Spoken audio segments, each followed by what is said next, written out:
빌립보서 2장 19절에서 30절, 신약성경 320쪽입니다.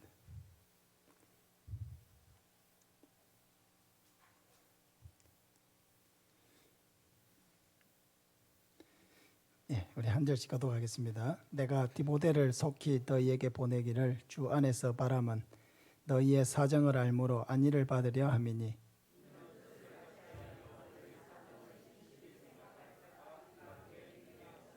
그들이 다 자기 일을 구하고 그리스도 예수의 일을 구하지 아니하되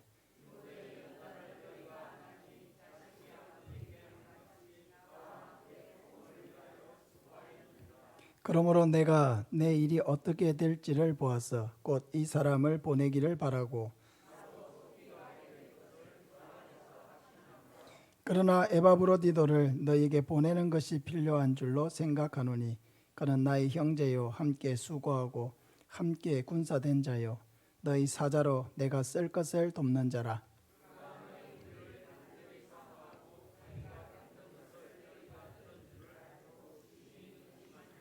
그가 병들어 죽게 되었으나 하나님이 그를 긍휼히 여기셨고 그뿐 아니라 또 나를 긍휼히 여기사 내 근심 위에 근심을 면하게 하셨느니라.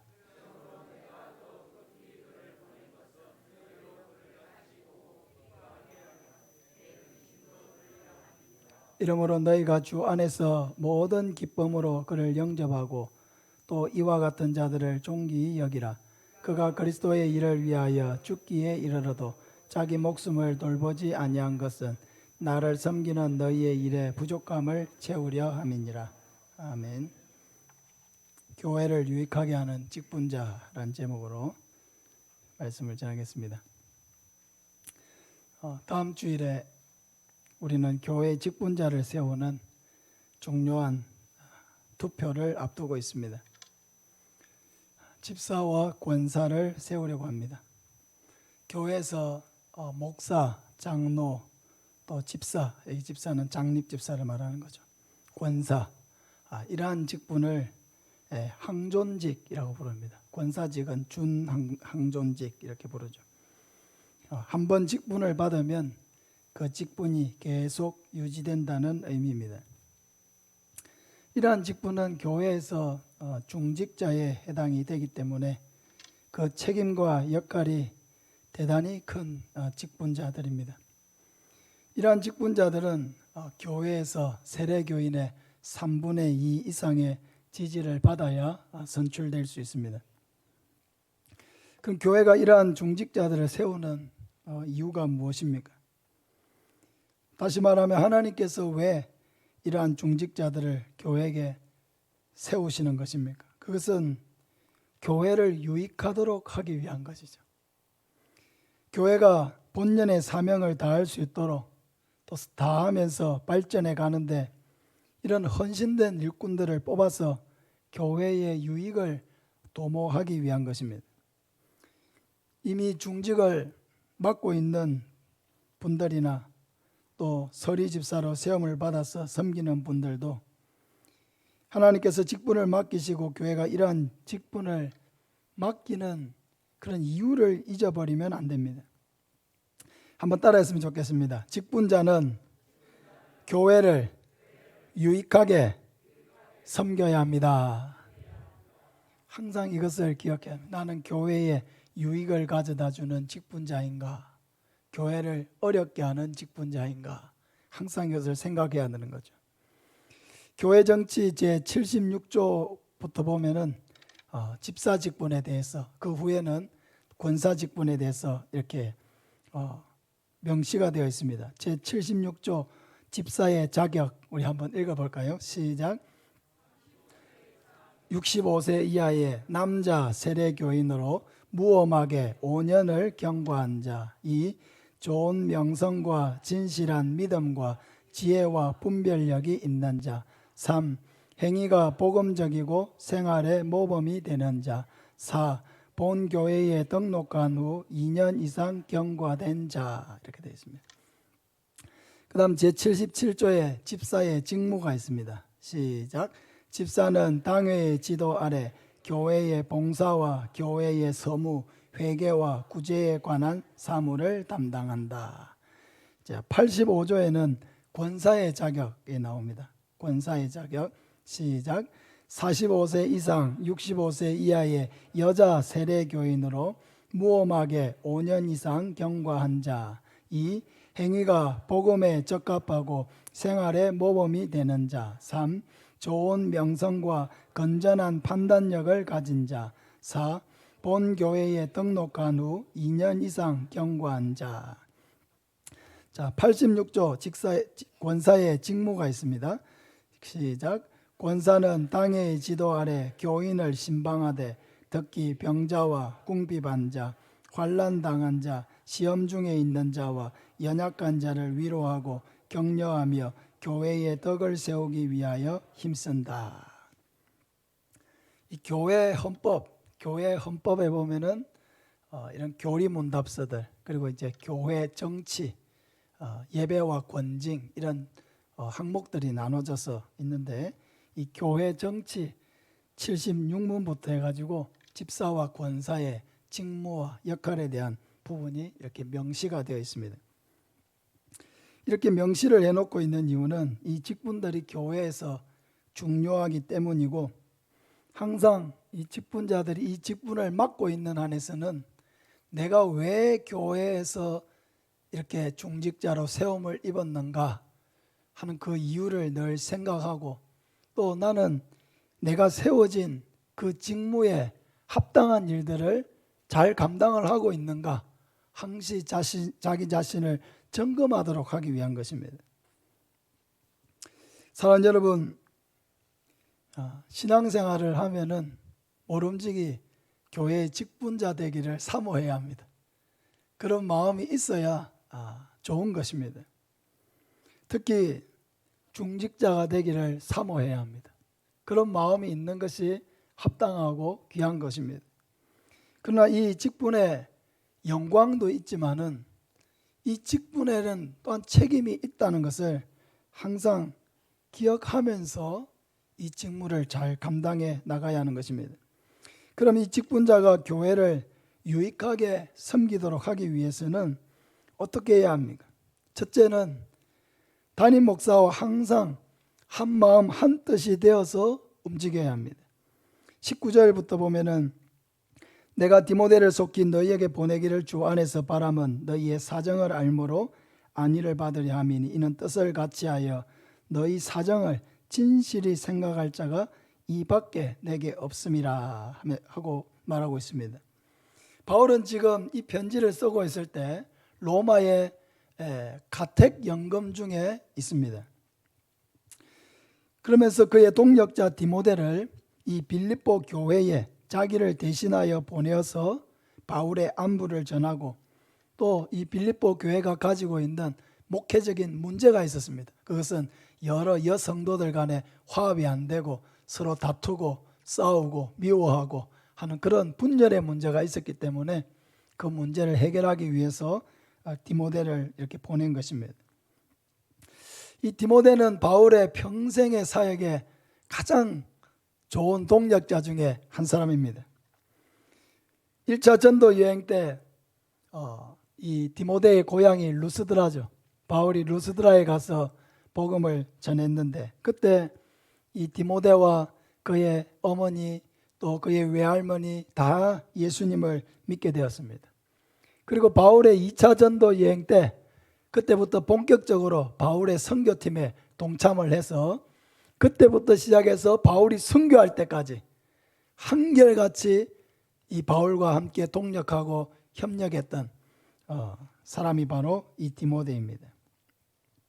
바울은 이 디모데를 빌립보 교회에 보내면서 많은 사람 중에 이 디모데를 보내는 이유를 설명하고 있습니다. 20절에 보면 이는 뜻을 같이하여 너희 사정을 진실히 생각할 자가 이밖에 내게 없음이라. 할렐루야.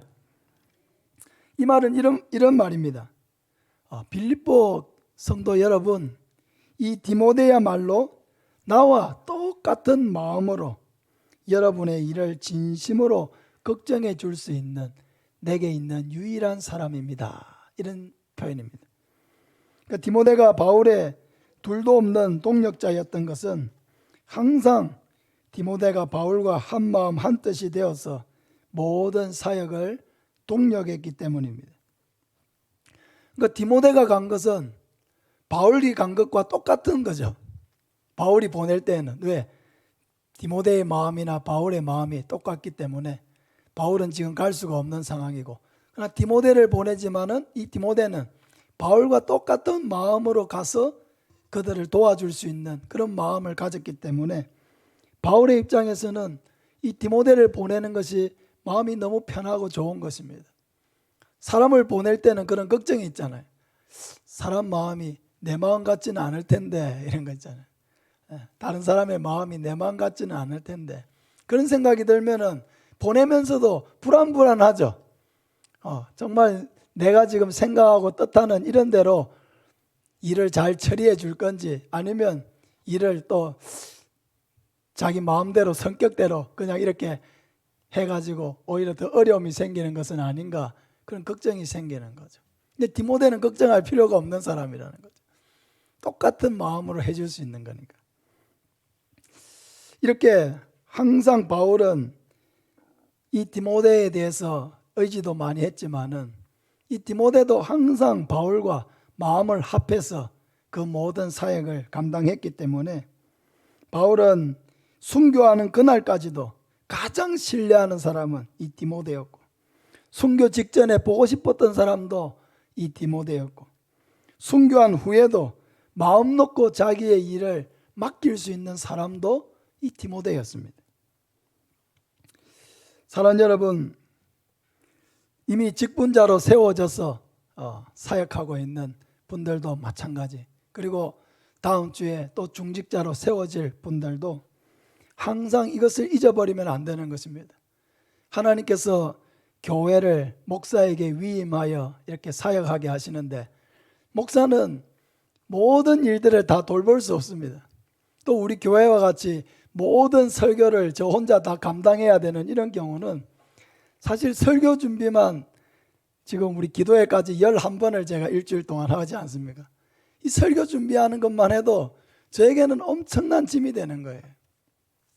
교회 안에는 설교 외에도 여러 가지 해야 될 일들이 많죠. 행정적으로 돌보아야 될 일들이 굉장히 많습니다. 무슨 일을 하려고 해도 해야 될 일들이 있습니다. 바로 이런 집사와 권사, 이런 직분자들이 이런 직무들을 맡아서 그런 일들을 감당을 해줘야 되는 거죠. 감당할 때 또 어떤 마음으로 해야 됩니까? 목사의 손과 발이 되어서 그 일을 하는 거죠. 내 성격대로 막 일을 처리하는 것이 아니라, 목사님이 만약 이 일을 한다면 어떤 식으로 일을 했을까, 그런 것들을 생각하면서 그 일들을 감당을 해야 되는 거죠. 이것은 무조건 일방적으로 복종하고 따르라는 그런 의미는 결코 아닙니다. 목사가 하는 일이 교회에 합당하고 또 하나님의 뜻에 합당한 일이라고 할 때에 직분자들이 한 마음으로 돕고 협력하는 것은 직분자의 본연의 임무이고 자세라고 하는 것입니다. 그러므로 항상 교회가 무슨 일을 계획하고 이루어 나가든지 항상 직분자들은 앞장서서 물심양면으로 최선을 다해서 봉사하고 협력해야 합니다. 그렇게 할 때에 결과적으로 목사와 협력해서 돕는 것이 교회를 돕는 일이고 하나님의 나라를 위해서 일하는 일이 되는 거죠. 바울이 디모데와 동력하고 디모데가 바울과 동력할 때에 디모데가 바울을 돕는 것이 교회를 위하는 일이 아니고 하나님 나라를 위하는 일이 아니었다면 디모데가 그렇게 열심히 도울 수가 없었겠죠. 그러나 바울이 하는 일들이 하나님의 나라의 복음을 위한 일이었기 때문에 바울을 열심히 돕는 것이 곧 교회를 돕는 일이고 하나님 나라를 위하는 일이라는 그런 확신이 있었기 때문에 디모데가 그렇게 협력할 수가 있었던 것입니다. 그러니까 저도 제가 엉뚱한 자기 생각을 가지고 일해서는 안 되겠죠. 교회를 위하고 하나님 나라를 위할 때 여러분도 함께 한 마음으로 동력해 달라는 것입니다. 올 한 해도 우리 교회가 너무 많은 일들을 해왔습니다.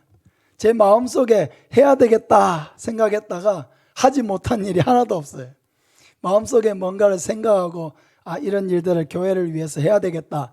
그 마음에 있던 것을 다 이 당회할 때 얘기를 했고, 또 장로님들께서 함께 협조해 주시고 같이 하자고 해 주시고, 또 재직회 때도 얘기하면은 또 그렇게 하자고 해 주시고, 그렇게 하니까 아무 어려움 없이 그 많은 일들을 이렇게 해올 수가 있었던 것입니다.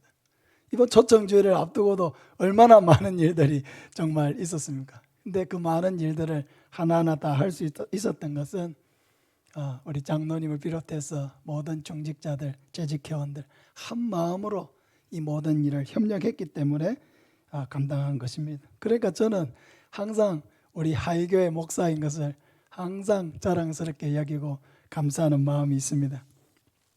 두 번째로 직분자가 교회를 유익하게 하기 위해서는 복음을 위해서 한 마음으로 헌신해야 합니다.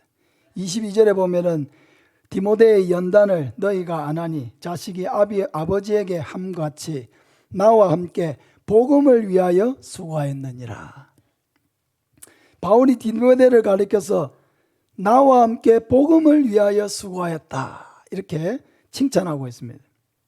그리고 이 디모데가 행한 일이 이 성경에 기록됨으로써 궁극적으로 성경의 기록자이신 하나님께서 오고 오는 많은 그 하나님의 백성들이 성경을 읽을 때마다 이 디모데가 참으로 복음을 위해서 헌신한 사람이었구나 이 생각하게 되는 거죠. 하나님께서 우리에게 이 디모데를 막 자랑하시는 것입니다. 이 디모데가 있었는데 굉장히 복음을 위해 헌신한 사람이었어 하고 우리에게 이렇게 자랑을 해주시는 거죠. 만약에 디모데가 복음을 위해 헌신한 사람이 아니고 그냥 단순히 돈을 많이 모은 부자이고 자기를 위해서 열심히 살았던 그런 사람이라고 한다면 성경에 기록될 일이 없었을 것입니다. 그러니까 복음을 위한 헌신은 하나님 앞에서 영원토록 기억될 일이고 교회 앞에서도 오래오래 기억될 일이라고 하는 것입니다. 지난주 초청주의를 하고 오늘 한 명 이상 전도하신 그런 분들까지도 시상식을 했습니다.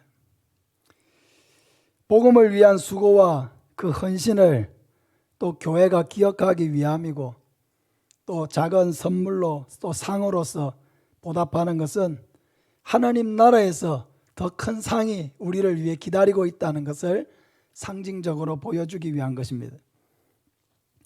예수님께서 교회에 주신 사명은 복음을 전하는 것이죠. 지난주에 박효진 장로님 간증 때 그런 표현을 쓰시더라고요. 우리도 날받아 놓은 사형수와 같다. 조금 빨리 죽는 사람도 있고 좀 천천히 죽는 사람도 있지만 결국은 우리도 다 언젠가는 죽게 되는 사형수와 같은 신분이라고 하는 것입니다. 그러므로 우리의 삶은 항상 이 죽음을 준비하는 삶이어야 합니다. 언제 어느 때 하나님께서 나를 불러가신다 할지라도 나는 아무런 후회나 아쉬움이 없이 하나님 앞에 갈 준비가 되어 있는가? 우리는 항상 자신을 이렇게 돌아보아야 하는 것입니다. 그리고 우리뿐만 아니라 여전히 예수님을 믿지 아니하고 자기 일에 빠져서 살아가고 있는 이 땅에 너무 많은 사람들, 그들에게 예수님을 믿음으로 영원한 천국에 갈 수 있는 그런 길을 안내해야 하는 사명을 우리가 가지고 있습니다. 그러므로 직분자는 교회 봉사하는 일로 만족하면 안 돼요. 나는 성가대 봉사하고 있으니까, 난 주일학교 봉사하고 있으니까, 나는 교회 청소하고 있으니까, 난 식당에서 요리하는 거 설거지하는 일을 하고 있으니까 내가 할 일은 다 했다. 그렇지 않습니다. 다 하지 않았습니다. 그 모든 일들을 하면서도 우리는 항상 전도하는 일들을 같이 해나가야 합니다. 전도하지 않는 사람은 계속 신앙이 퇴보해요. 그러나 전도하는 사람은 날로 날로 새로워지는 것입니다. 여러분 이번에 전도하니까 어땠습니까? 살아나죠. 기도하게 되죠. 영적인 전쟁을 하게 되죠. 또 내가 전도하고 기도하고 했던 분이 교회 오니까 어떻습니까? 내 마음에 기쁨이 충만하죠. 세상을 다 얻은 것 같죠. 여러분 그 기쁨을 잊어버리지 마시길 바랍니다. 생각하시길 바랍니다. 아, 이 전도가 나를 살게 하는 것이구나. 우리 교회가 전도하는 이런 이야기들 제가 페이스북에 올려놓으면은 우리 여러 목사님들이 이렇게 연락도 오고 이렇게 하면서 야, 이 코로나 기간에 어떻게 이렇게 전도를 하느냐고, 어떻게 이렇게 초청주일이 가능하냐고 막 연락이 오시거든요. 그럼 제가 이렇게 이야기를 합니다. 목사님, 살기 위해서 전도합니다. 이렇게 얘기해요. 전도를 해야 내가 사는 거예요. 목사인 저도 전도를 해야 사는 거예요. 깨어있게 되는 거예요. 기도하게 되는 거예요. 성도들도 마찬가지죠. 전도해야 깨어있게 되는 거예요. 전도하려고 마음을 먹어야 기도하게 되고 깨어있게 되고 생각하게 되고 모범을 보이게 되고 뭔가 봉사하고 섬기게 되고 사랑을 베풀게 되는 거죠. 전도하려고 마음을 먹으면 자연스럽게 빛과 소금의 삶을 살 수 있도록 하나님께서 우리를 인도해 가시는 것입니다. 교회도 전도를 해야 살 수 있는 것입니다. 우리 1년 동안 전도를 해왔기 때문에 코로나를 그렇게 크게 주눅들지 않고 우리는 왔습니다. 오후 예배를 드리지 않는 교회도 굉장히 많은데 우리는 오후 예배도 다 드리고 수요일 새벽 또 목요일 기도회까지 모든 모임을 정상적으로 하면서 또 전도하는 일도 똑같이 하면서 지난 1년을 보내왔습니다. 그러니까 우리가 어려운 시간들을 보내왔지만은 우리의 영은 더 깨어나고 더 살아나고 5월달보다도 더 많은 사람들이 전도에 동참하고 더 많은 새가족들이 오고 이런 놀라운 일들이 계속 우리에게 일어나고 있는 것입니다. 사랑하는 여러분, 항상 전도하려고 마음을 먹으시길 바랍니다. 항상 전도하려고 마음을 먹어야 돼요. 아, 나는 전도하지 않아야 되겠다. 나는 전도에 관심이 없다. 난 전도할 은사와 능력이 없다. 그렇게 생각하면요, 계속 도태해지고 나태해지고 기도하지 않게 되고 매너리즘에 빠지고 그러면서도 머릿속으로는 막 사람들을 정죄하고 판단하기를 잘해요. 내 마음에 은혜가 넘치면 남 생각할 여유가 없어요. 내 마음속에 은혜가 넘치고 성령이 충만하면은 항상 하나님 앞에서 내가 바르게 살기를 원하고 하나님의 뜻대로 살기를 원하는 거기에 오로지 관심이 가가지고 더 은혜롭게 살게 되는데 내가 제대로 살지 못하면서도 머리로는 항상 남을 판단하는 게 빠르거든요. 은혜가 없으면 더욱더 우리는 매너리즘에 빠지고 그런 바리새인과 서기관처럼 우리 자신도 변해가게 되는 것입니다. 사랑하는 여러분, 항상 우리는 이것을 주의해야 합니다. 우리 교회에 이렇게 전도하는 일에 함께 마음을 모으고 동력하는 분들이 많다는 것이 얼마나 많습니까? 좋습니까? 오늘 35명이나 되는 성도들이 한 명 이상 전도해서 막 시상식 하는데 몇 명만 나와서 상을 받아야 되는데 이렇게 많은 분들이 막 나와가지고 이 앞이 비좁을 정도로 많이 나와서 상을 받고 하니까 너무 마음에 기쁘고 즐겁습니다. 사랑하는 여러분, 우리 중직자들도 마찬가지입니다. 또 집사님이 되고 권사님이 되면은 우리가 어깨가 으쓱해지고 나도 이 교회 집사다, 권사다 하는, 여러분, 그런 자랑을 위해서 그런 직분이 주어진 것이 결코 아닙니다. 섬기기 위해서 주어졌고요. 또 봉사하도록 하기 위해서 주어졌고 남이 하지 않는 일들, 하기 싫어하는 일들을 솔선수범해서 그 일들을 하도록 하기 위해서 주어졌습니다. 무엇보다도 우리가 보여야 될 모범은 내가 받은 이 구원의 은혜와 감격을 가지고 복음 전하는 일에 어떻게든 모범이 되고 도전을 주는 사람이 되어야 되겠다. 그런 마음을 가지고 이 직분을 감당해야 마칠 때까지 그 직분을 온전히 감당할 수가 있게 되는 것입니다. 저는 우리 교회 모든 장로님, 집사님, 권사님들 한 해에 10명 이상씩 전도하는 전도왕들이 되시길 바랍니다. 그런 소망을 가지세요. 마음속으로. 아, 내가 그래도 우리 교회 장로이고 권사이고 집사인데 내가 한 해에 그래도 10명은 전도할 목표와 마음을 가지고 해야 되겠다. 그런 마음을 가지고 하면 반드시 하나님께서 열매 맺게 하실 줄로 믿습니다. 하나 더 있는데 너무 피곤하시기도 한 것 같아가지고 이만큼만 하겠습니다. 옛날 같으면 다 했는데 저도 연륜이 좀 생겼는지 이제 조금